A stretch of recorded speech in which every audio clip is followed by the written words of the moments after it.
Welcome to another exciting edition of Polynomials and Factoring. Today we are going to talk about factoring trinomials in the form of x squared plus bx plus c. This is take 2. Take 1 was a perfect recording.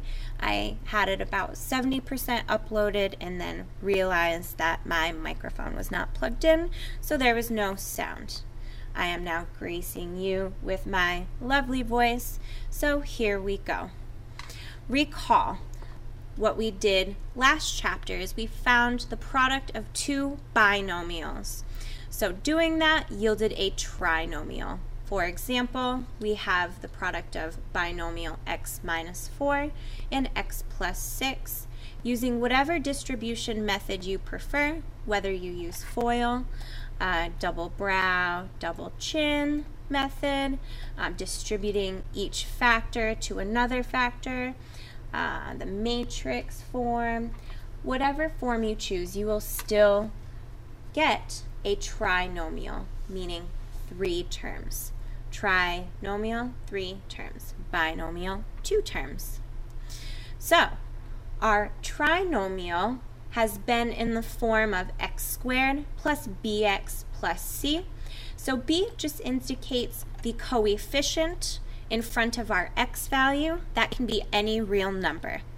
C is our constant value, meaning it is not attached to a variable. This section we're talking about x squared having a leading coefficient of 1.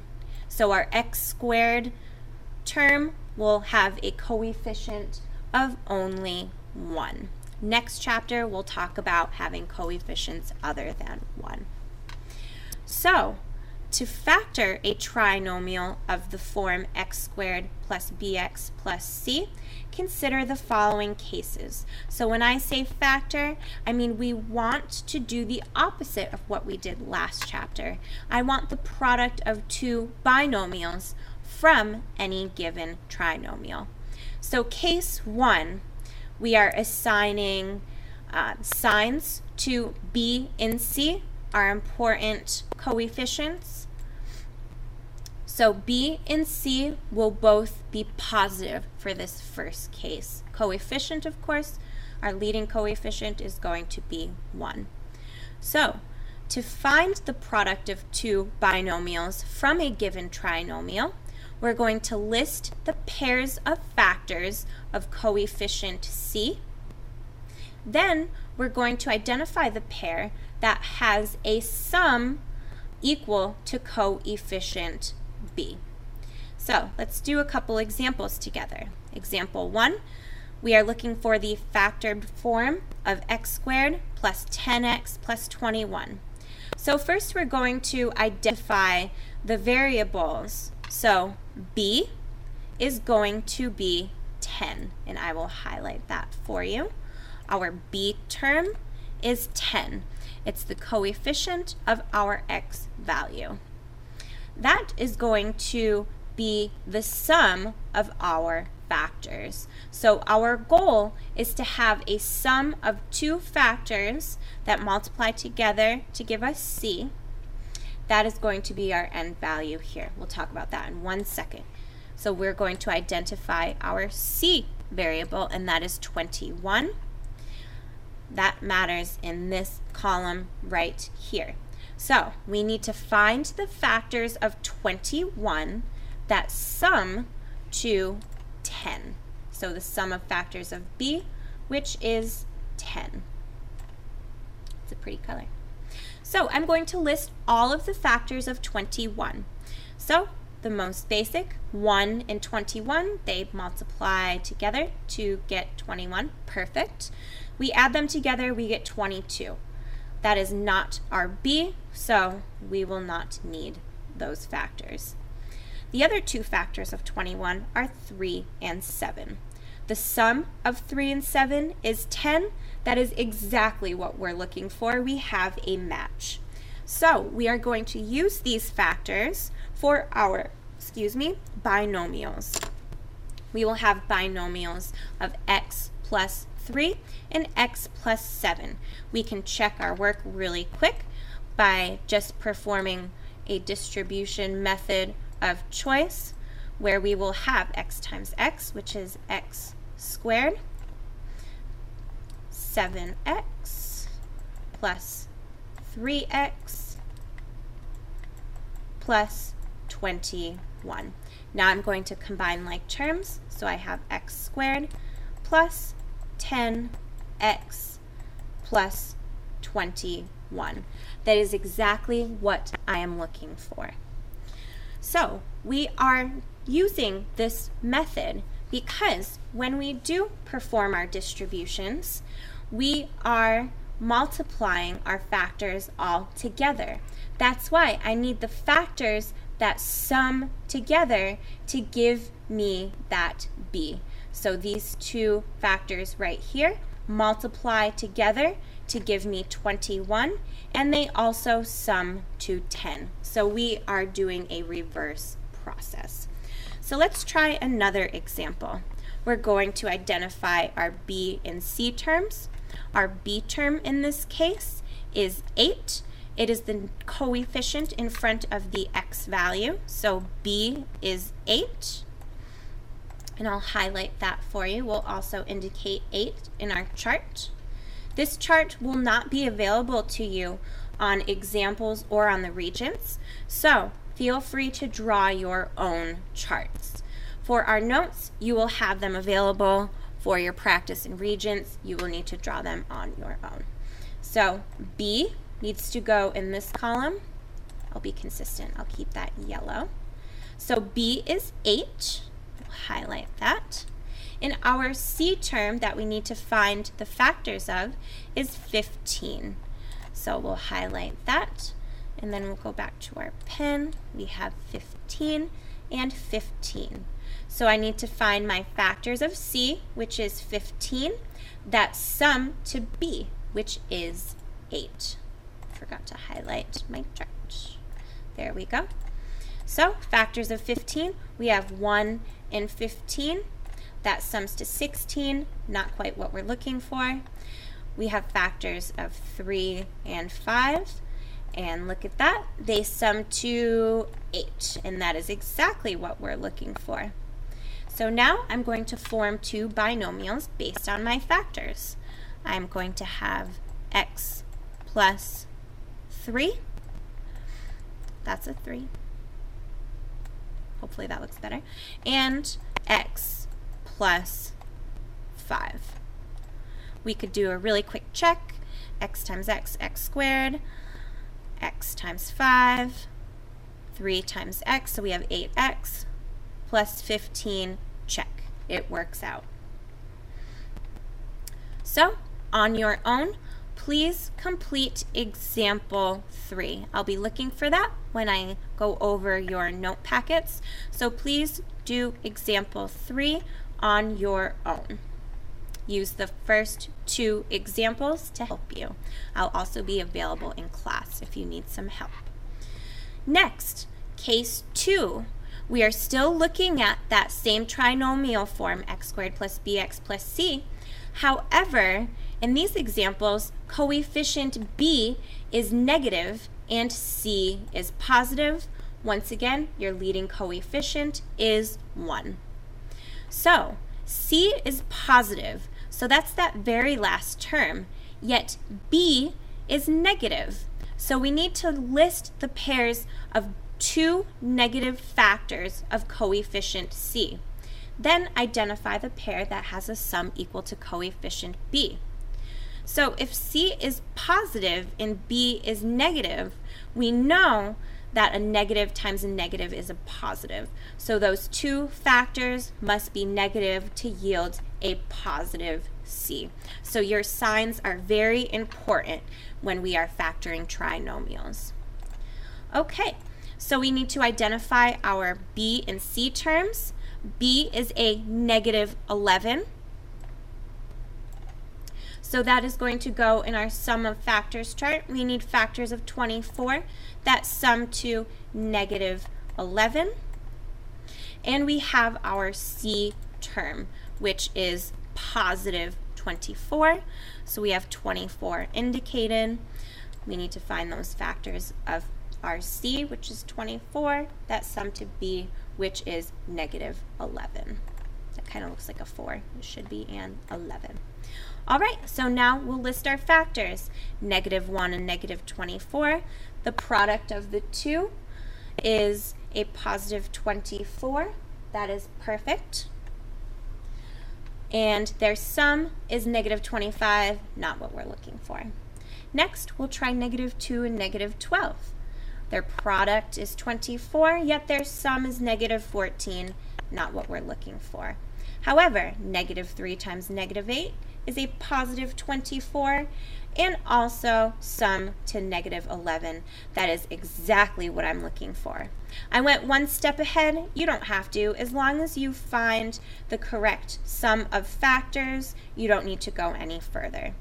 So I'm going to use my factors negative 3 and negative 8 to form my two binomials. We can do a quick check.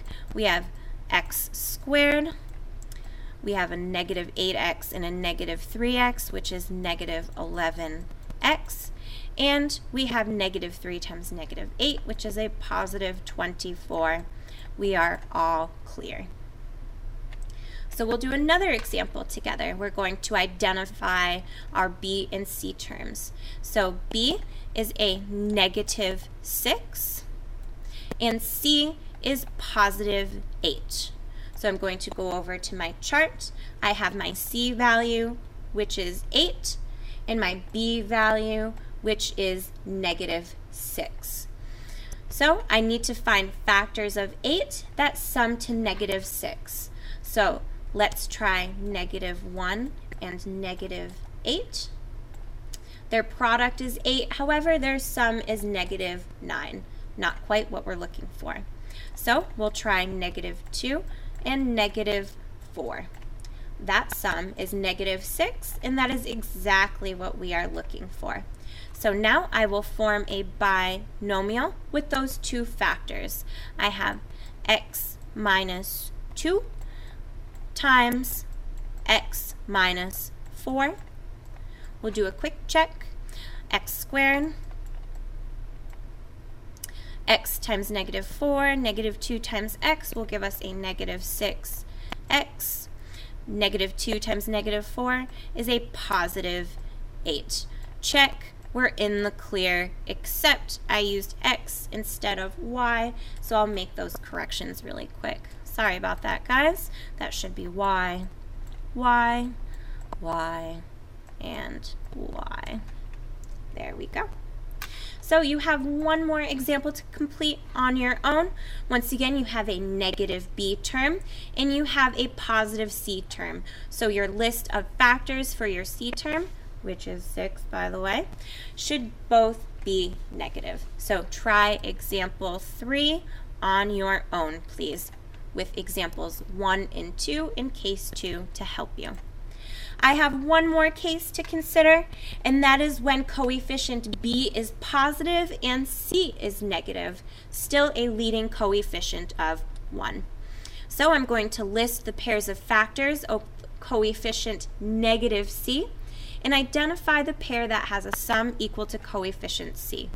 So just know we have a negative c factor, so we need one factor that is positive and one that is negative in order to have a negative product. So my b term is a positive 2. So I'm going to be consistent here. I'll make that yellow. So we have a positive 2, positive 2. Our sum of factors, we're looking to have a value of a positive 2. Our c term is a negative 15. That negative is very important to us. Negative 15 is our c value. We need factors that have a product of negative 15 and sum to 2. So we're going to list all of our factors. We have 1 and negative 15, which give us a negative 14. We also have negative 1 and positive 15, which gives us a positive 14, not what we're looking for. So we have a negative 5 and a positive 3. almost what we're looking for. We have a negative 2, so we'll switch that sign. We have factors of negative 3 and 5 that have a product of negative 15. And yes, they sum to 2. 5 plus a negative 3 is 2. It is exactly what we're looking for. So we're going to use these factors in our product of two binomials. So we have our negative 3 and we have our positive 5. We can do a quick check. X times x, x squared. 5x minus 3x is 2x minus 15. Perfect. Now we're going to identify our variables for example 2. So b, which is the term that is in front of our x, or in this case, y value. Oh, look at that. N and y. That shouldn't be the case. Go ahead and change that n to a y. We'll use y's. We can't have two different variables. That would get very, very messy. So we'll make that a y. So our b term is 9. So I'll indicate 9 for b. I'll go over to my chart and indicate 9 for b. Our c term is negative 36. So c is negative 36. I'm going to go over to my chart and I'm looking for factors of negative 36. So let's list them. We have 1 and negative 36, which will sum to a negative 35. Not quite what we're looking for. If we choose negative 1 and positive 36, that number is still a bit large for what we are looking for. So we'll move on to 2 and 13. Nope, not 2 and 13. What am I thinking? Yeah, it is 2 and 13.